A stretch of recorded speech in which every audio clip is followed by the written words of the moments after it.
Okay, good. So, kailan ang kasal? Po? I'm sorry kung nabigla ko kayo. Hindi lang kasi ako makapaghintay. Anong kasal po tinutukoy niyo? Kasal niyong dalawa ni Yana. Ma'am, bakit? Wala pa ba kayong plano? Anak, it's been 1 year nung sinabi mo magpapakasal kayo, right? Wait lang, Jaya. Iniwan nila ako mag-isa. At naguguluhan ako kasi anong kasal ang tinutukoy niya. Takte, baka biglang lumitaw si Kimiko pag nagkataon. After 15 minutes, dumating na din si Ana. Asan yung mom mo? Nasa kwarto niya na. Okay. Tapos ka na ba kumain? Ihahatid na muna kita. Kahit hindi na, kaya ko naman umuwi mag-isa eh. Sige. Pero, may tanong lang sana ako. About po dun sa sinabi ni ma'am. Oo, yung sa kasal? Bakit niya sinabi yun? Atin-atin lang to, Jaya. Sige. Sa labas muna tayo. Delikado, baka marinig tayo. Lumabas kami ni Ana at doon niya in-explain lahat. Ganito kasi. May boyfriend kasi ako. At 5 years na kami. Tapos, asan yung BF mo? He cheated. Nakita ko na lang siyang may kahalikang iba nung papunta ako sa bahay nila. Hinayaan ko lang siya magpaliwanag nun. Mukha din siyang naiiyak kaya hindi na lang ako nagsasalita. That time, anniversary pa namin nun. Nagplano akong isurprise siya pero ako yung na-surprise. Kahalikan niya yung dating friend ko. That's why we broke up. Lagi ko siyang nakakwento kila mom and dad.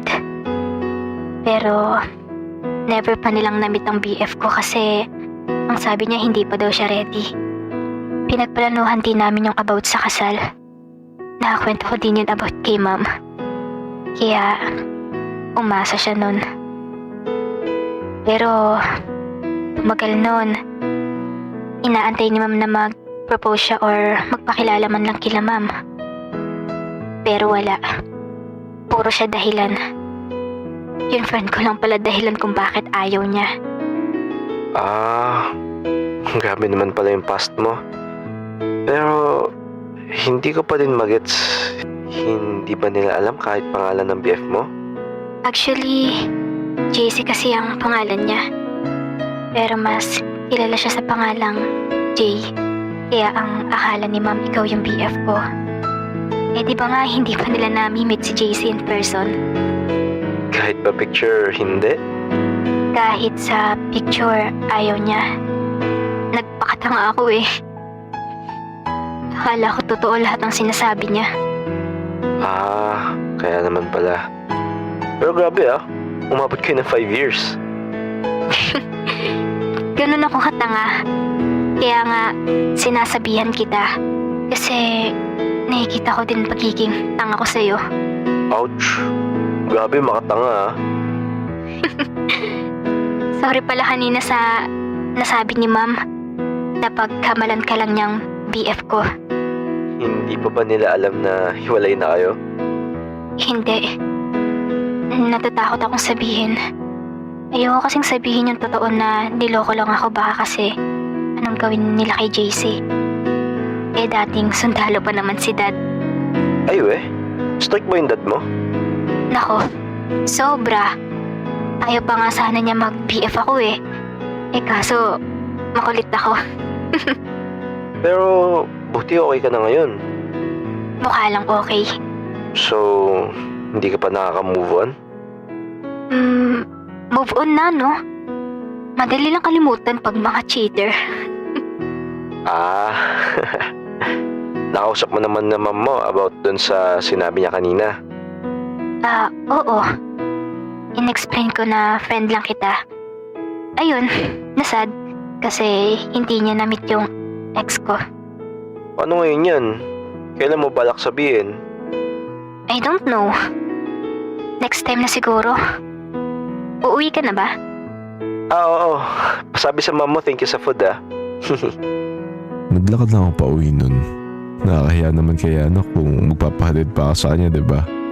Sana all may kotse, diba?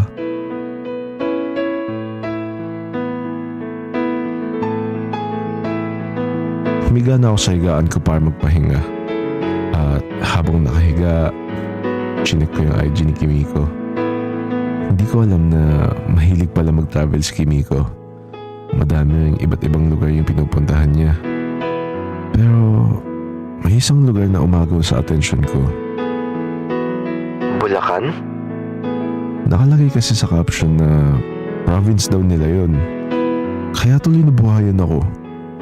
Possible din kasi na nagpunta si Kimiko sa province nila, di ba?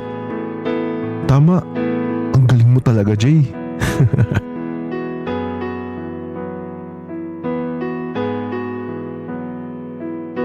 As usual, nakaabang kagad siya sa tapat ng bahay namin. Hello! Good morning! Good morning din. Nax, mukhang maganda gising natin ngayon ah. Siyempre naman. Bakit kaya? Alam ko na kung saan natin pwede hanapin si Kimiko. Saan? Sa Bulacan. Ha? Bulacan? Oo. Kagabi kasi chinik ko yung IG niya. Tapos dun ko nakita kung saan siya pwede talaga magpunta. Bulacan? Sure ka ba? Oo, yun daw kasi yung province nila eh. Hindi ko lang sure. Pero wala namang masama kung magta-try, di ba? Sana. Sige. Nagpunta agad kami kung saan namin nahanapin si Kimiko. Basta may kutob ako na nandun siya eh. Makikita na din kami ni Kimiko. Sana ako pa din at wala pang iba. Halos 2 oras kami bumiyahe ni Yana. At nakapagtaka lang kasi biglang tumahimik si Yana. Bakit ang tahimik mo ata? Ha? Hindi naman. Oo kaya. Pag kaya bumabiyahe tayo, maingay ka. Uy, di naman sa lahat ng oras maingay ako. Eh ba't ang tahimik mo? Nalungkot lang ako kasi yung kahapon. Kahapon? Yung sa ex ko. Kaya ba tahimik ka ngayon? Hindi naman. Bakit nga? Ang totoo kasi Jay, taga dito din yung ex ko kaya kinakabahan ako. Ay As in, dito sa lugar na to? Oo, kaya kinakabahan lang baka makita natin siya dito. Malawak naman tong lugar na to, Yana. Hindi naman siguro yun. Paano kung sa iba na lang natin hanapin si Kimiko? Marami pa namang lugar eh. So, hindi ka pa nakaka-move on sa ex mo? Nakamove on na pero kasi ayoko lang siyang makita dito. Sus, kung move on ka na talaga, kung makita mo siya ngayon, wala na lang sa'yo yun. Eh sa kinikilos mo, parang meron pa eh. Himuko lang siya tapos tumahimik.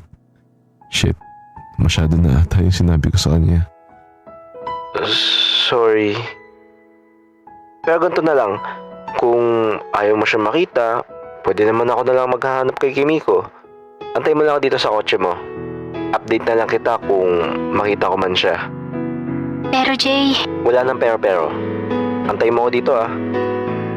Ewan, bigla na lang kumilos pa ako paalis. Sabik na sabik kasi ako makita si Kimiko. Hindi ko alam kung saan yung lugar na to. Basta nandito kami sa lugar kung saan yung province ni Kimiko. Yun lang, hindi ko makita kung saan mismo yung bahay nila Kimiko. Nagtatanong-tanong naman ako eh. Pero sabi nila hindi din nila alam. Parang mga hindi taga dito eh. Naisipan ko muna magpahinga. Kaya pumasok ako sa isang resto para magpahinga na din. Pero buti na lang talaga walang pila kaya nakaupo kagad ako. At habang nakaupo ako, may babaeng lumapit sa akin mula sa likuran. ano pong news, sir?